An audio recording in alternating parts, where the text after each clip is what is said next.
Começando mais um programa Entrevista aqui pela TV Câmara Pelotas. E o nosso convidado deste programa é o vereador Vicente Amaral. Vamos fazer um pouquinho da avaliação do que foi esse ano 2014 em relação à eleição e também falar do atual momento do mandato do vereador aqui no Legislativo, quando praticamente se completa 2 anos, a metade do mandato. Vereador, obrigado pela presença aqui na TV Câmara, vereadora. É um prazer estar novamente sendo entrevistado por você, né? O momento é bom. O momento é bom, o senhor considera do mandato, mas eu vou começar fazendo uma outra provocação, uma avaliação. Vereador, como é que o senhor, nós saímos do momento, em 2014, de escolha do comando do Estado e também da Presidência da República, aliado à representatividade da região, a deputação estadual e federal. Vou perguntar primeiro para o senhor. José Ivo Sartori, como é que o senhor analisou esta eleição do atual governador eleito? É uma eleição democrática, onde o Estado do Rio Grande do Sul já tem uma característica, os gaúchos, de nunca reeleger governador. O nosso Estado nunca reelegeu sucessivamente um governador. Já teve governador que saiu, ficou 4 anos fora e voltou a governar. Não sucessiva, não reelegeu nunca. Então era esperado que o governo Tarso não se reelegesse. Até mesmo porque ele foi, quando ministro do governo federal, criou o piso nacional do magistério e faziam críticas pesadas ao governo anterior do PSDB, que não pagava um piso, né? E não pagou o piso para o magistério. Então frustrou uma categoria da qual ele criou o piso e não cumpriu o seu governo. Pegou um Estado sem dívidas, enxuto, entregou um Estado endividado, não cumpriu a legislação dos 12% para a saúde. Nos últimos meses que ia cumprir, não está sendo cumprido. Então a população, os gaúchos, é um povo politizado, sempre cobra muito, nunca reelegeu, e com esses fatos, esses acontecimentos, não ia reeleger. Era óbvio, era esperado, até mesmo, tenho a certeza disso, que os próprios petistas esperavam. Não tinha a esperança que o governo se reelegesse. Mas pode haver... já se ouviu nos momentos dizerem, quando não está alinhado, está desalinhado de um partido, de um governo para outro, pode acontecer algum prejuízo. O governo do Estado será do PMDB. Dilma Rousseff se reelegeu na presidência da República. Poderíamos dizer, bom, mas o Michel Temer era do PMDB, o Sartori também. Mas há um certo distanciamento entre o PMDB gaúcho e o nacional. Como é que o senhor vê essa questão? O Estado pode, na sua opinião, essa diferença de ideologias pode trazer prejuízo ao Estado ou a um município, quando é a questão Estado-município? Pode haver uma diferença quando tem um partido num comando e o outro no outro? Eu acho que quando se acaba uma eleição, Edson, tem que acabar com o apadrinhamento, a política da boa vizinhança, em respeito à população que elegeu o Sartori. Eu não acredito nessa política, nem deve funcionar, e é por isso que há um descrédito muito grande no eleitorado, no político. O prefeito é do meu partido, eu vou beneficiar. O prefeito não é do meu partido, eu não vou beneficiar. Eu, como um homem democrático, e que gosto da política, e não da politicagem. A política é a coisa mais linda que existe. Cristo já fazia política e justiça, né? A politicagem é que ninguém suporta. A política, porque o presidente da República é de um partido e o governador é do outro, né? Nós não vamos beneficiar o Estado, penalizar um Estado inteiro, porque o partido do presidente da República e do governador não é o mesmo. Acho que os políticos têm que acabar com isso. Não acredito que isso vá acontecer, de forma alguma, porque nós, como vereadores e deputados, iremos cobrar, sim, que o Estado não seja penalizado pela política da boa vizinhança. Eu não acredito que isso ainda exista. E nem pode existir. Serra, Alckmin, Aécio. Foi a 4ª derrota do PSDB para o PT. Como é que o senhor vê a reeleição da Dilma Rousseff? É natural. o Lula perdeu 3 eleições e todas no primeiro turno para o Fernando Henrique. Dizem que o Lula é um mito. O mito foi o Fernando Henrique que ganhou do Lula todos os primeiros turnos. Essa é a verdade. É natural se perder. Eu até não considero derrota, porque a vida, a gente tem aprendizados, né? Eu mesmo tive 3 eleições para conseguir me eleger. Em cada um eu tirava um aprendizado, né? Então a gente aprende, cresce. E não acredito que em derrotas. Acho que nós avançamos, né? E perdemos a eleição do governo federal por, não chegou a 3%, menos de 3%. Né? E o governo federal com toda a máquina na mão. Foi a menor diferença em todos os... Exato, com toda a máquina na mão, com todos os programas sociais na mão, né? E com toda a mídia na mão, enfrentamos uma máquina poderosa, né? Onde, nos últimos dias, saiu na Veja todos os acontecimentos que hoje há de escândalos, de desvio de verbas da Petrobras, onde a Dilma disse que ia processar a revista Veja, não se vê mais que a Veja anunciou uma terça parte do que está acontecendo, essa é a verdade, mas, como homem democrático, nós torcemos que ela tenha um bom governo. Acho que a eleição acabou, eu não digo que dividiu o país. Eu acho que nós, tucanos, né, vamos se somar. Ser uma oposição coerente, vendo as injustiças e corrigindo as injustiças. Não é ver as injustiças e tapar os olhos para elas, né, e apontar caminhos. Não fazer uma política de oposição do quanto pior, melhor. Esse tipo de política, a gente penaliza a população, né? E nós somos eleitos e a população é muito sábia. Eles sabem disso. Então, dizendo assim, eu acredito que nós avançamos e muito. Hoje, 48% da população brasileira disse não ao governo atual. Mas nós vamos nos render para os 5 por 52. E é natural, a política é bom por isso, que a gente tem que aceitar a maioria, embora com toda a força, toda a questão econômica, é merecido, foi democraticamente, foi disputado, vamos aceitar e vamos fazer uma oposição coerente, né? E torcemos para que nós tenhamos, nesses 4 anos, a partir do ano que vem, do dia 1º, um excelente governo federal, um excelente governo do Estado, porque se nós quisermos o pior, é para nós mesmos, para os nossos netos, nós somos passageiros, nós somos turistas aqui nessa terra. Eu não posso querer o pior, eu já tenho um neto, eu já tenho um netinho, e eu já venci mais de 50% da minha jornada de vida. Eu não posso ser egoísta e pensar só em mim. Nós não levamos nada nessa vida, que eu quero o melhor. Já não é dos filhos, também tem um neto aí já para pensar no futuro pela frente. Exatamente. Vereador, mas e a representatividade da região? Se nós formos falar em região, o PSDB elegeu 2 deputados estaduais.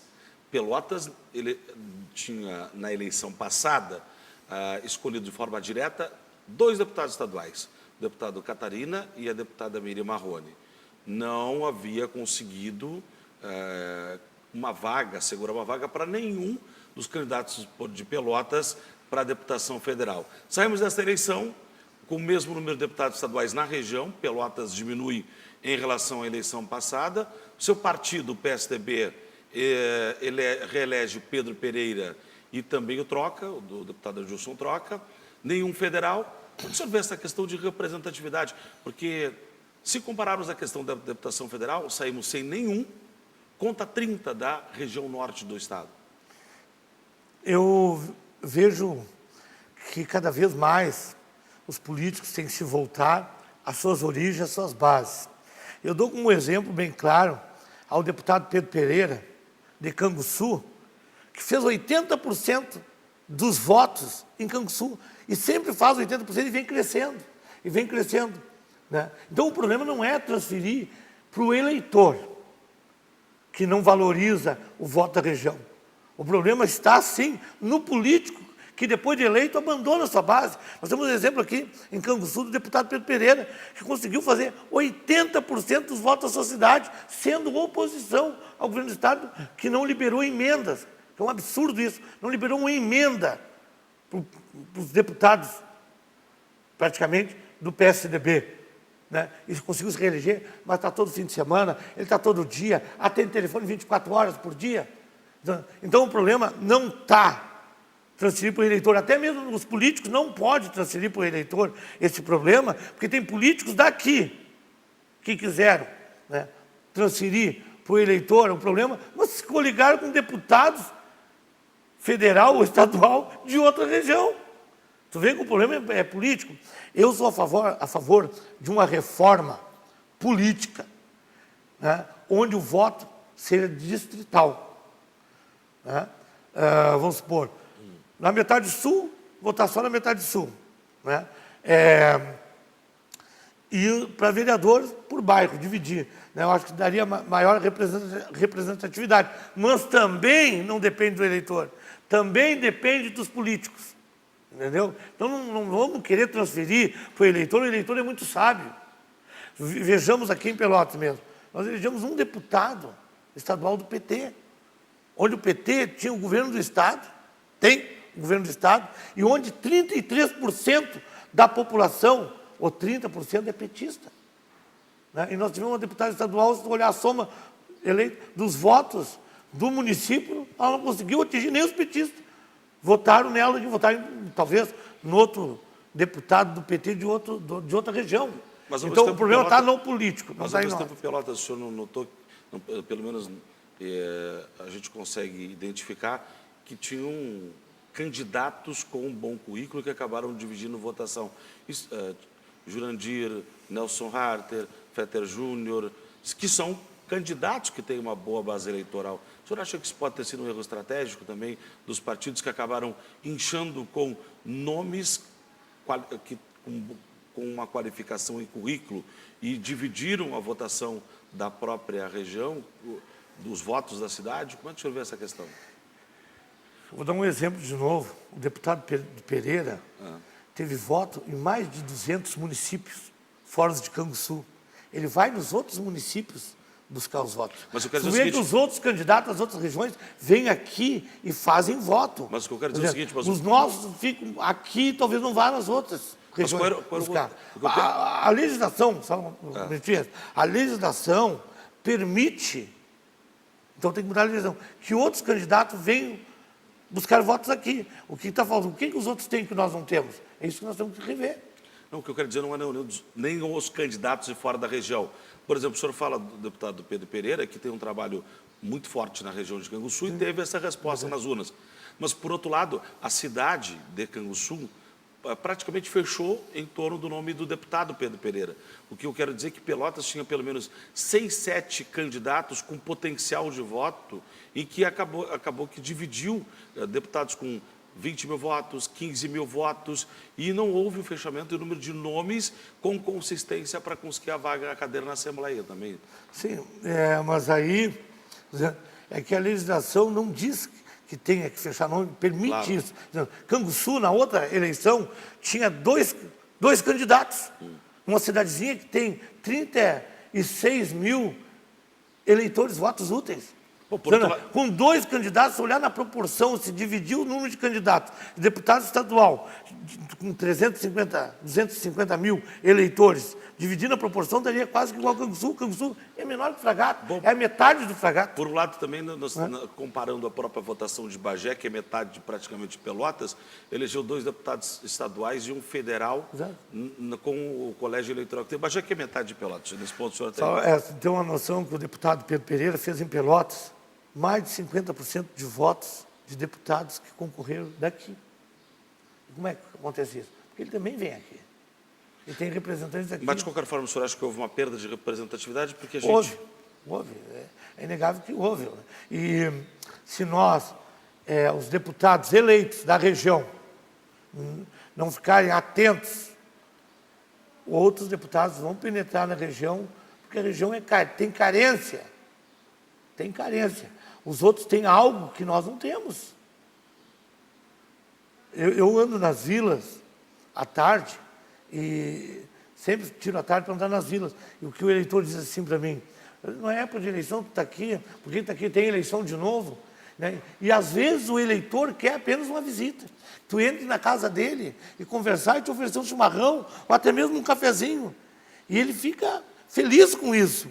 O eleitor está carente do político Copa do Mundo, do político ano bissexto, que aparece somente de 4 em 4 anos. O político não quer mais. E isso é reflexo, é resultado disso.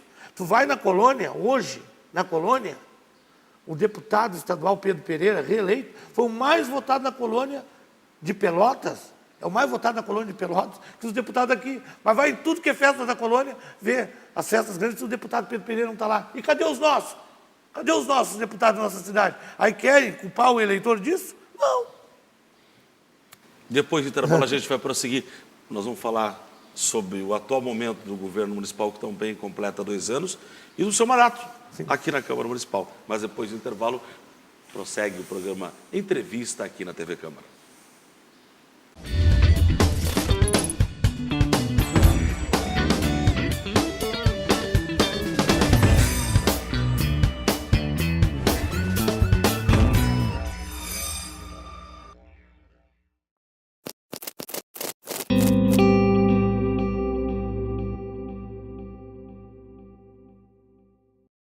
Eu sou Maria Clara de Souza, sou Fábio Silva Lima, sou Orlando Barreto Pereira, sou Ana Nascimento, eu sou José Antônio Costa, sou Maria de Jesus do Firmamento, eu sou Tiago, eu sou Gilvana, eu sou Lourenço, sou da família Brasil e tenho orgulho de ser brasileiro.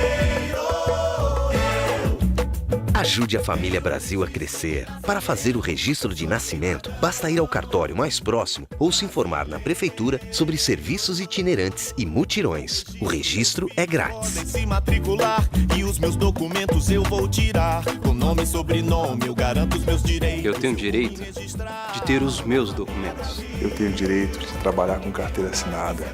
Eu tenho orgulho do meu nome. Com o registro de nascimento, é possível tirar RG, CPF e carteira de trabalho. Venha! O registro de nascimento é um direito que dá direitos.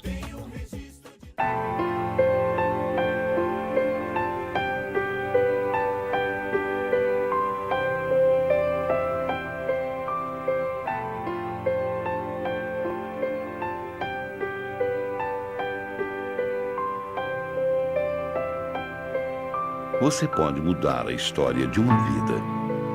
O Instituto Ver é uma ONG que estimula e reabilita gratuitamente a visão infantil.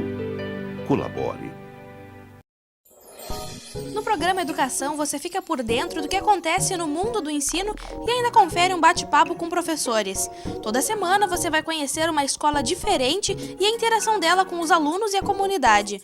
Edição inédita todos os sábados ao meio-dia. Entre, a escola é sua.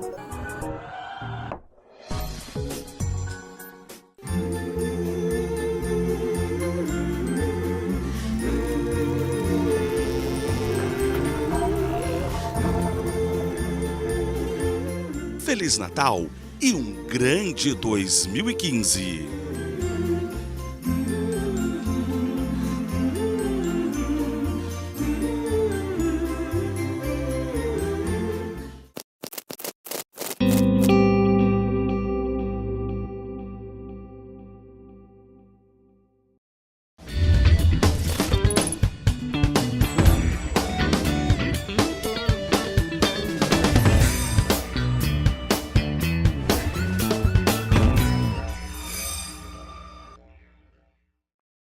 Retornando com o programa Entrevista aqui na TV Câmara, estamos conversando com o vereador Vicente Amaral do PSDB, dando um pouco de avaliação. Passamos desta eleição 2014 e estamos praticamente fechando 2 anos do governo Eduardo Leite e do mandato do vereador Vicente Amaral aqui na Câmara Municipal. O mandato do prefeito Eduardo Leite já pode ser considerado uma administração de cara nova? Por que se o senhor considera dessa forma? Nós estamos completando 2 anos de governo. Eu sempre digo que a política ela é um jogo. Nós estamos no primeiro tempo. Foi 2 anos de muita dificuldade. Pegamos um município endividado, 42 milhões e 500. Tinha 18 meses de atraso daquele prédio do Capa de 33 mil reais. Pegamos as máquinas sucateadas, pegamos a maioria dos CCs para pagar as rescisões, isso tem que ser dito, eu já disse várias vezes isso na tribuna, e pegamos uma casa totalmente desarrumada, né? Eu mesmo fiz muitas críticas do estado precário das ruas, né? Cobrei muito nessa tribuna, talvez fui um dos vereadores que mais cobrei o estado precário e buracos e sujeira nas ruas, né? Acho que disse na outra entrevista aqui que isso é o básico, é o feijão com arroz, e é visível, não tem como esconder, né? Para mim, a principal secretaria sempre foi a Secretaria de Serviços Urbanos, porque iluminação, buraco, sujeira, tu não esconde, é visível, está na frente de todo mundo. Então, para mim, era a secretaria principal. Erramos, nesses primeiros 2 anos, quando não demos prioridade para a secretaria. Acredito que agora, uns 2 meses para cá, trocou-se o secretário, a pasta, e começou a melhorar, né? Porque eu acho, né, que uma casa, se chegar na casa e ela tiver, os donos da casa tiverem saúde, tiverem educação, né, não tiverem dívida, mas a casa estiver suja, mal iluminada e cheia de buraco, isso é o mínimo sem se fazer.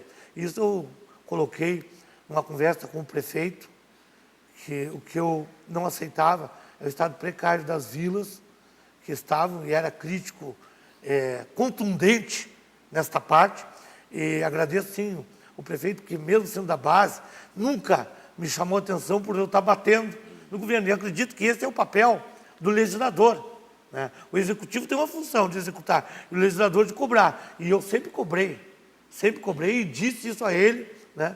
E graças a Deus, né, essa secretaria, acho que trocou o secretário, aliás, trocou o secretário. Eu acredito que a partir de 2013, com as dívidas sanadas, né, que foram pagas, a prefeitura estava doente, nós demos o remédio, né? Acredito fielmente, e não tem outra maneira de não acreditar. Se eu não acreditar que a coisa vai melhorar, eu entrego meu mandato. Não há mais razão para eu estar aqui. Não há razão para eu estar aqui se a coisa não melhorar. E você cobrar do prefeito. O vereador... E se não melhorar? Vou seguir cobrando.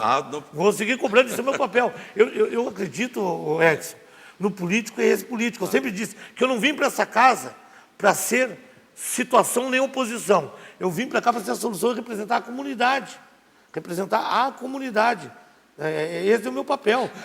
O cara que vem para cá só para bater ou só para elogiar, não serve para a comunidade. Agora, essas dificuldades que o senhor menciona, que teriam trazido essas dificuldades para que os próprios serviços da cidade pudessem ter mais qualidade, serem executados de uma maneira mais adequada, nunca vieram tanto à tona, em virtude do apoio da administração passada, em virtude de boa parte da equipe ser da administração passada. O senhor acha que isso não faltou um pouco de discutir com a cidade, trazer isso publicamente, esses dados que o senhor menciona agora, vereador? Sim. O Edson, eu dentro do meu partido, desde o início, quando o prefeito ganhou as eleições, eu sempre disse uma coisa e continuo dizendo, que a principal secretaria de Serviços Urbanos, eu vou chegar à tua resposta, é a Secretaria de Serviços Urbanos, porque as pessoas querem o básico, é o feijão com arroz, como eu coloquei anteriormente. Certo. Né?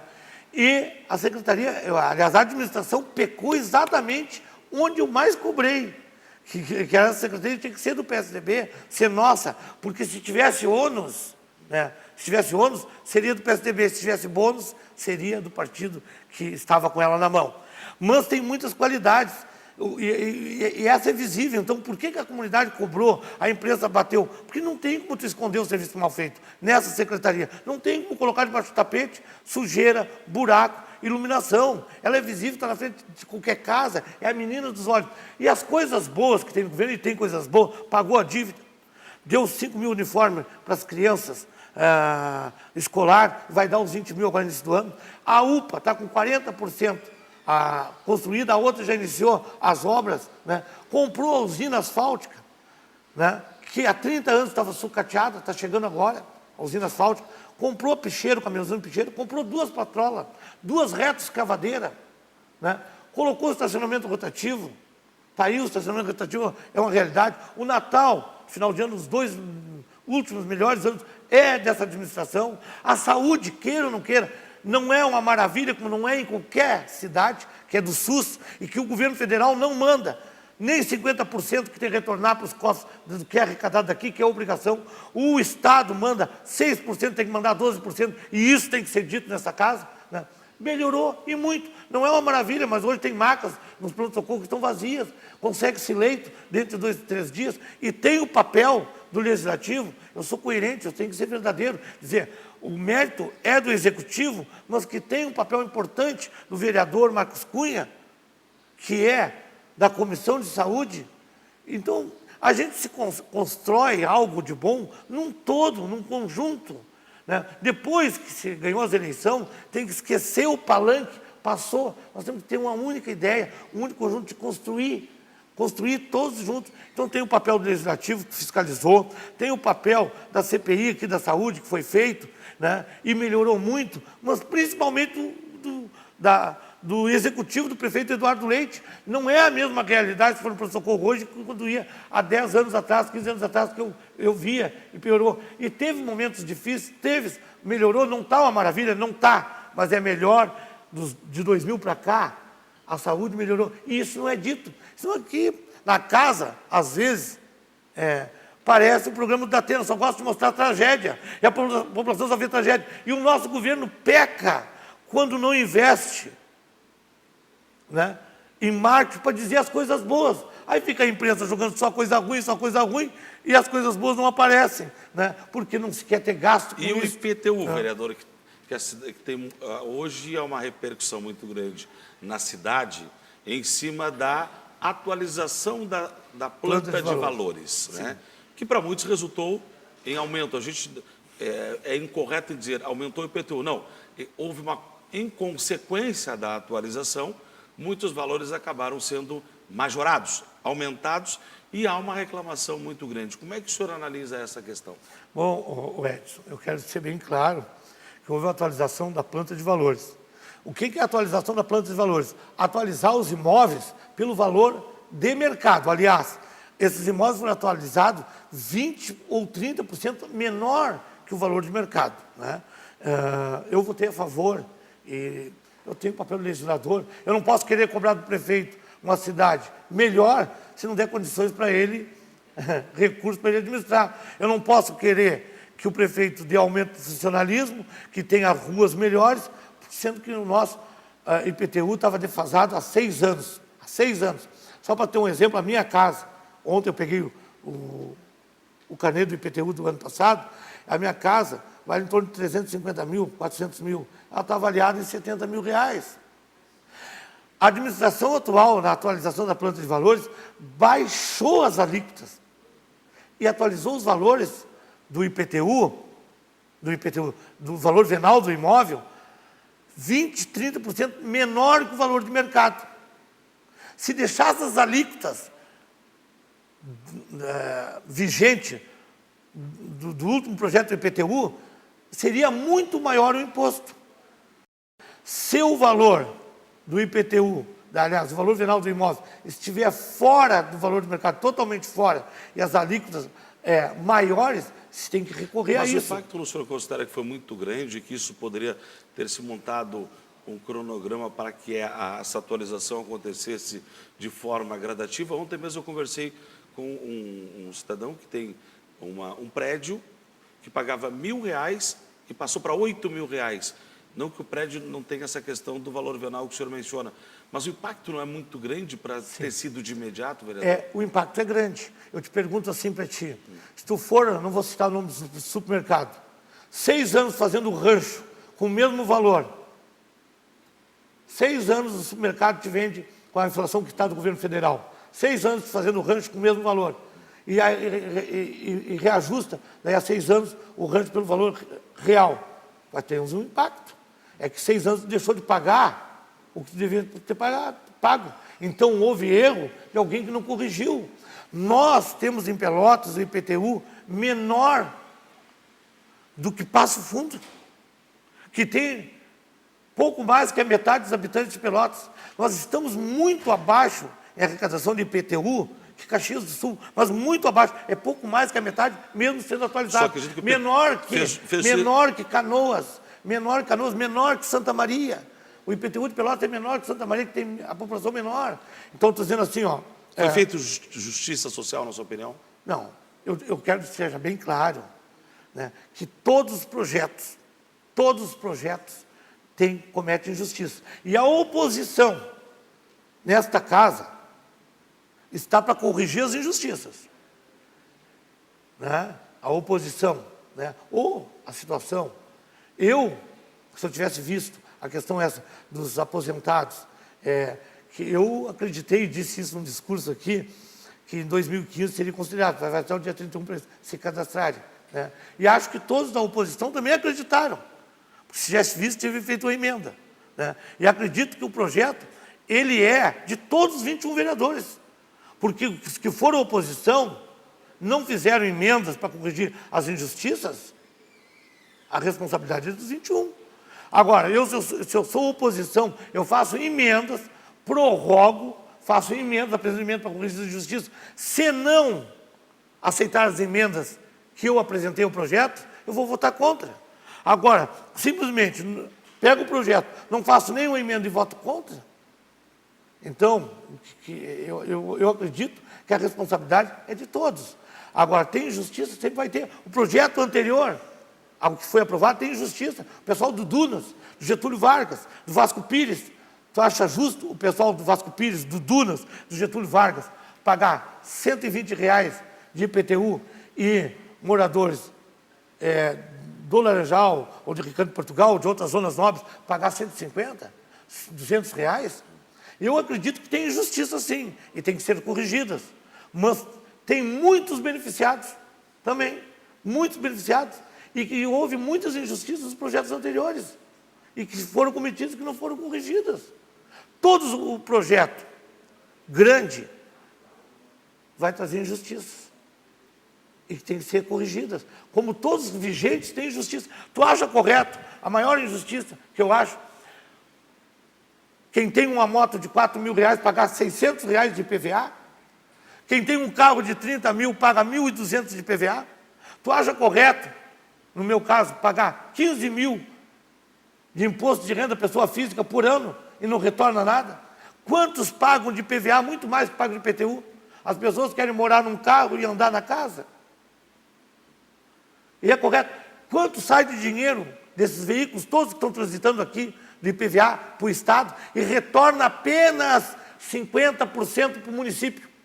Aposto com qualquer um, os valores que são arrecadados de IPVA, de quem tem veículos e carros, eu também tenho, né, voltasse 50%, aliás, fosse o valor do IPTU, nós tínhamos uma cidade muito melhor, muito melhor.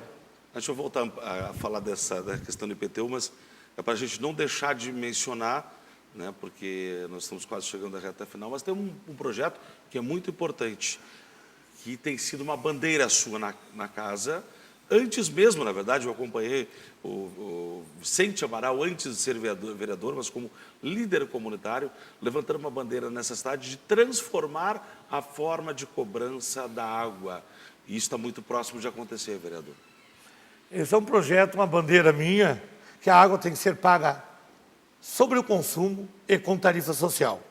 Esse projeto é um projeto conta de água justa e transparente.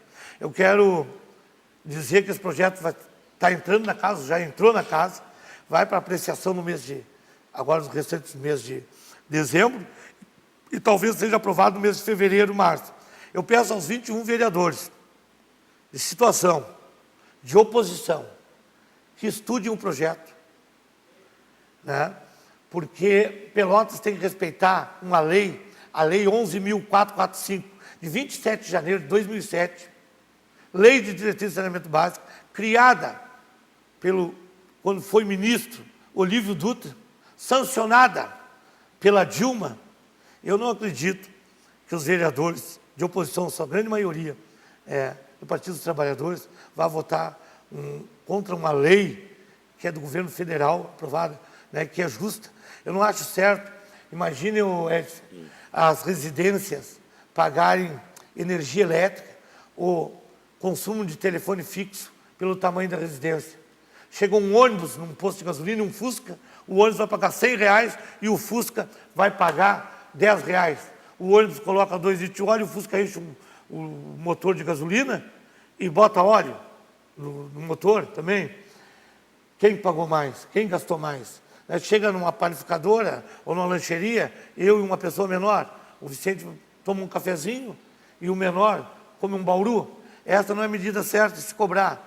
É um projeto com tarifa social, a tarifa reduzida para quem participa de programas do Bolsa Família, programas de transferências de renda, tanto do município quanto da União, quanto do Estado, né? E para quem vai haver emendas aqui, ganhar de 0 a 1 salário mínimo, né? Acredito que a forma mais justa, até 10 mil litros a ser consumidos, 1,44 a tarifa social, de 10 mil litros e 1 até 20 mil litros, R$1,65, né? E a taxa de esgotos não será mais 100%. Ela vai ser 30%, 60% e 80%. E quem não paga esgoto, hoje, continuará não pagando esgoto. E vai ter uma tarifa administrativa, para quem entra tarifa social, de R$6 mês. Aquela história, não tem água na torneira, paga-se a conta cheia e vai acabar. E quem não for tarifa social, R$3,44. Porque essa é uma grande reclamação. E não é só dessa administração, mas no transcorrer das décadas, há problema de abastecimento, tem problema de fornecimento de água, mas a tarifa segue fixa. Sim, sim. E isso com o consumo vai aparecer. Um exemplo, o Vasco Pires, e o Dunas, e a minha Coab Fragata, e ali a Virgílio Costa Gotuso. No verão não temos água, 2, 3 dias estão pagando a conta. O faturamento está garantido. O hidrômetro, nesse projeto que eu apresentei, não será mais pago pelo consumidor. Vai ser pela autarquia, uma briga minha, né? A tarifa para quem não é social é R$3,44, 1.000 litros de água, 1.000 litros de água, até 10 mil litros, depois parece que passa para 4 e pouco, até 20 mil litros, que é para as pessoas economizarem água. O maior bem que nós temos na humanidade é a água, né?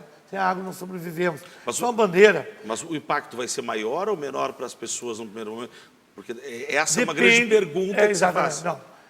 Hoje, né, eu acredito, vai depender da pessoa, por isso que o projeto é conta de água justa e transparente. Quem gastar mais vai pagar mais, quem gastar menos vai pagar menos. Os dias que não tiver água não vai pagar. Eu pergunto porque tem 20 metros cúbicos hoje e uma tarifa média aí, vamos colocar de R$30 na cidade. Não é isso. Eu pago R$170 de água. Não, mas eu digo, a tarifa básica em algumas regiões da cidade para onde não tem um grande investimento, uma tarifa de uma região, de alguns bairros, a zona de periferia, é média R$30. Então, vou dizer assim, Edson, o projeto não vai prejudicar pobres que até, vou dar um exemplo, quem gastar 10 mil litros de água por mês, vai pagar R$14,44 de água. Quem não tem esgoto não vai pagar esgoto. E R$6 vai ser a taxa administrativa. Vai dar R$20. Tarifa social, R$20 para quem gastar até 10 mil litros de água. Se gastar de 10 mil litros e 1 a 20 mil litros, vai pagar R$16. Né? R$16 mais 6, 22. 20 mil litros ninguém gasta. A média hoje em Pelotas, média por família, é de 9 a 11 mil litros. Eu fiz esse levantamento.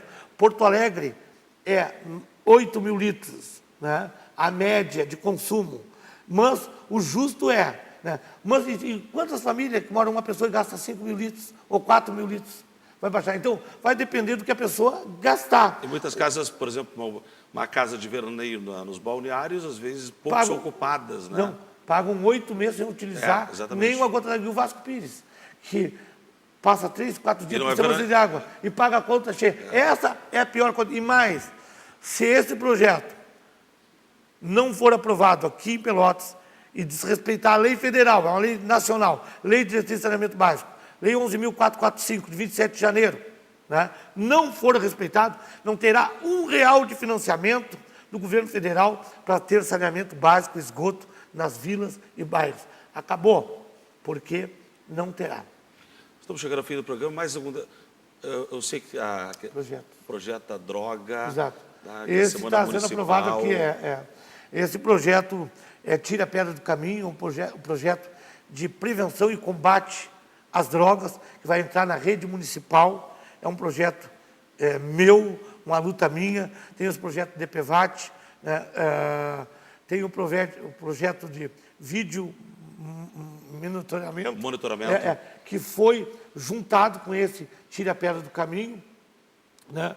Mas a bandeira forte mesmo é esse da água. Alguns vão pagar mais, outros vão pagar menos, vai depender de como a pessoa abrir a torneira e economizar. Em tudo que é cidade tem esse projeto. Pelotas hoje é a única, junto com Bagé, que está fora desse contexto. Quer dizer, não prejudica porque a energia elétrica também pobre paga e paga sobre o consumo. E hoje subiu 24% a energia elétrica. Um absurdo, as coisas que mais sobem nesse país, energia elétrica e gasolina. E eu venho batendo duramente nisso. Estamos chegando ao fim do programa e, ao mesmo tempo, claro, a gente tem, inclusive, em vários momentos, nós acompanhamos o contato diário que o senhor segue com os bairros, com as vilas, fazendo levantamento, ouvindo a população. Estão falando isso porque, em muitos momentos, a própria TV Câmara esteve junto com o senhor, registrando esse contato, a reivindicação, mostrando o que estava acontecendo com essa população. Né? Exatamente. Hoje, a Vila Virgílio Costa, ali foi ensaibrada, né? Um serviço que eu briguei aí 1 ano e meio pedindo. A Rua Felisberto Machado Júnior, 24 de agosto, a Rua Saturnino Arruda, a Rua Alexandre Mendonça, a Rua Matheus Gomes Viana, Rosalvo Mendes, e eu estou sempre cobrando, né? Tem a Travessa Paulo Zanota da Cruz, que eu venho cobrando a 2 de abril, né? E todas as ruas ali da Vila Nossa Senhora de Lourdes, né? Também a limpeza nos bairros, né? As valetas, e serei sempre... E vai melhorar. Esse vereador, espero que melhore, eu vou cobrar para que melhore. Perfeito. Né? Eu vou cobrar e vou seguir cobrando. Esse é o meu papel. E embora, né, às vezes sofrendo críticas, a gente sempre não agrada a todo mundo, as pessoas acham que o vereador manda, o vereador não tem a função de mandar. Quem manda é o prefeito, os secretários. Nós cobramos. A fiscaliza, cobra, apresenta, propõe, mas que executa... Exatamente. Eu seguirei até o final do mandato, cobrando, sendo esse vereador, que eu sempre digo, o meu partido é a minha comunidade.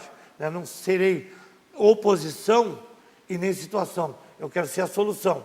Eu não posso me opor, mesmo que fosse o prefeito Fernando Marrone o prefeito, eu seria o mesmo vereador, cobrando da mesma forma e apresentando emendas e projetos da mesma forma que faço hoje. Vereador, muito obrigado pela presença no programa Entrevista e nós voltamos com certeza a conversar numa outra oportunidade. Muito obrigado, vereador. Eu agradeço a oportunidade. Obrigado. O programa Entrevista fica por aqui e retornaremos com mais um convidado aqui na programação da TV Câmara. Um abraço a todos e até lá.